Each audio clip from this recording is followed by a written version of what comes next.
പ്രശ്നമൊന്നും അല്ല. പിന്നെന്തായിരുന്നു പ്രശ്നം? പെണ്ണ് കണ്ട് പോയ ശേഷമേ എനിക്ക് ഭയങ്കര ആഗ്രഹം ലച്ചൂസിനെ ഒന്നുകൂടെ കാണണമെന്ന്. അത് വരും. പെണ്ണ് കണ്ടു കഴിഞ്ഞാൽ നമുക്ക് പിന്നെ ആഗ്രഹം വരും. അങ്ങനെ കൊറേ ആഗ്രഹമായപ്പോഴേ ഞാൻ ഇങ്ങോട്ട് വന്നു വണ്ടി എടുത്ത് വന്ന്. എന്നിട്ട് വണ്ടി എടുത്ത് വന്ന് ലച്ചൂസിനെയൊക്കെ കണ്ട് തിരിച്ചു പോകാൻ നേരത്ത് വണ്ടി എടുത്തപ്പോ വണ്ടി സ്റ്റാർട്ട് ആവണില്ല.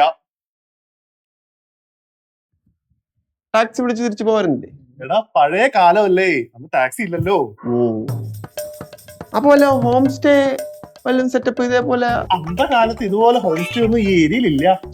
എടാ മണ്ട, ഇവിടെ അന്ന് ഹോം സ്റ്റേ തുടങ്ങിയിരുന്നെങ്കിലേ ആളിന് വന്ന് കണ്ട് ഇവിടെ താമസിച്ച് എന്നിട്ട് രാവിലെ അടിച്ച് പോകാറുന്നല്ല. എന്ത് അത് പറ്റൂലായിരുന്നു. എന്ത് അമ്മൂമ്മയല്ലേ പറഞ്ഞേ? അമ്മൂമ്മ പറഞ്ഞു അത് പറ്റൂലെന്ന്. അമ്മൂമ്മ പറഞ്ഞേ പറ്റൂ. ചിലപ്പോഴേ പഴയ ആൾക്കാരെ കാണല്ലോ, അവര് വല്ല അതിവിടെ അത് പോട്ടെ. അമ്മൂമ്മ എന്ത് പറഞ്ഞു? അത് സംഭവം എന്താന്ന് വെച്ചാ സാറേ, നമ്മളെല്ലാരും അമ്മൂമ്മ അടുത്ത് പറഞ്ഞ് പോട്ട് അളിയൻ വന്ന് എന്തായാലും പെണ്ണൊക്കെ കണ്ട് ഉറപ്പിച്ചതാണല്ലോ, ഭാവിയില് കെട്ടിച്ചു കൊടുക്കാനുള്ളതാണല്ലോ, അളിയൻ താമസിച്ചിട്ട് പോക്കോട്ടെ കുഴപ്പമില്ലല്ലോ എന്ന്. അമ്മൂമ്മ സമ്മതിക്കണില്ല.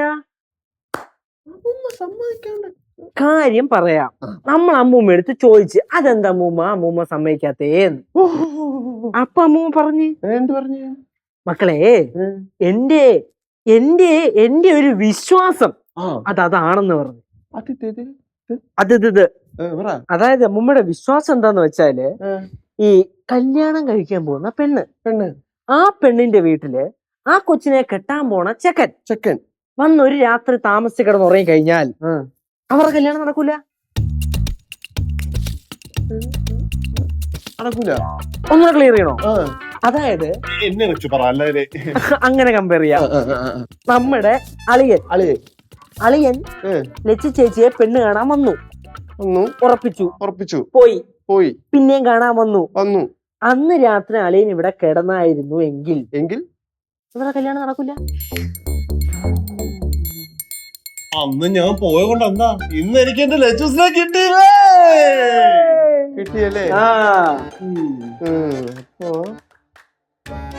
കിട്ടി. ആ സംഭവേ നമ്മൾ അമ്മൂമ്മ എടുത്ത് ചോദിച്ചു, ഇതിലൊക്കെ വലിയ സത്യസന്ധത ഉണ്ടോ? ചോദിക്കണമല്ലോ. പിന്നെ നമ്മള് ചോദിച്ചില്ലെങ്കിൽ മോശമല്ലേ? അപ്പൊ അമ്മൂമ്മ എന്തോ പറഞ്ഞെന്നറിയൂ?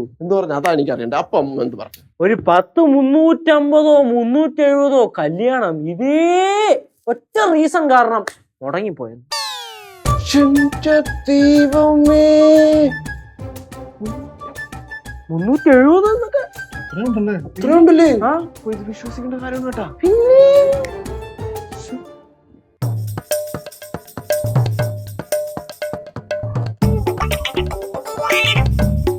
അളിയോ, എങ്കിൽ പിന്നെ നമുക്ക് സാറിനുള്ള രാത്രിത്തേക്കുള്ള ഫുഡിന്റെ കാര്യം നോക്കിയാലോ?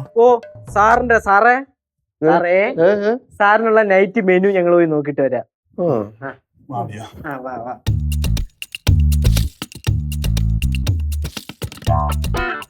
അളിയൻ കല്യാണത്തിന് മുന്നേ ഇവിടെ നിന്നിരുന്നെങ്കിൽ കല്യാണം നടക്കാതെ പോയെന്ന. അപ്പൊ ഞാൻ ഇവിടെ നിന്ന ശിവാനിയെ കിട്ടൂല എനിക്ക്.